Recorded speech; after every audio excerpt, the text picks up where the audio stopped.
Hello YouTube and welcome to Turmoil in the Toybox. I'm your host Aaron Hauser, and today we're going to be reviewing the NECA Skeksis Chamberlain figure from the Dark Crystal.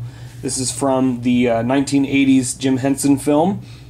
Pretty good cult classic film if you haven't seen it. If you like Labyrinth or the Storyteller series by Jim Henson, I think you'll really enjoy the Dark Crystal and the imagery that's with it, and the animatronics that Jim Henson designed for this film are spectacular. So it's really quite a piece of work. But anyways, about the figure, goes for about $20 now through Amazon. You can get a little cheaper through other sellers, but it's a fairly easy to find figure online. But it's definitely worth every penny, especially for the amount of detail that's in this figure. It's limited articulation on this guy, just because this is back when NECA made their figures more as a display piece, which I prefer because it just looks nicer to me. But yeah, we'll go into the articulation points here. He has rotation in the shoulders, forwards and backwards. It's very limited movement due to the this sort of clothing that's kind of a hard plastic material. But his hands can go forward, in, out, flexing at the elbow. It can't really rotate at all. And then the wrist, there is rotation at the wrist. And then his head is on a ball joint. So you can kind of move that up, down, left, right.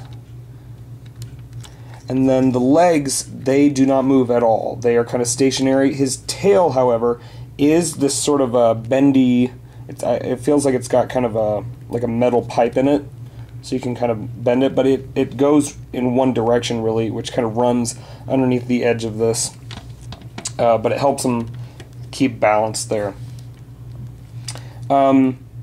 He does not have any foot pegs, so you can't put this one on a display stand, but he does work well standing up by himself, so you don't really have to worry about him tipping over as much. Now, as far as detailing goes, he's got this sort of shredded clothing on.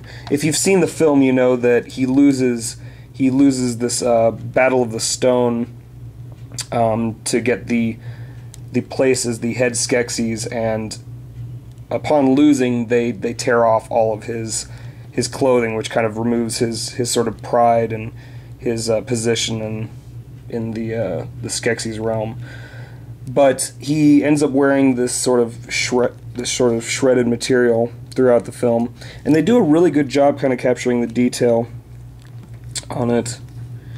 Now, the Skeksis are such fantastically ugly characters, you can't really make this out on the camera, but his body is just disgusting looking. It's all bony and grotesque, and you don't really get to see these in the film as much, but he actually has these tiny arms on his shoulders, and there are these little like spikes that kind of come out of his back.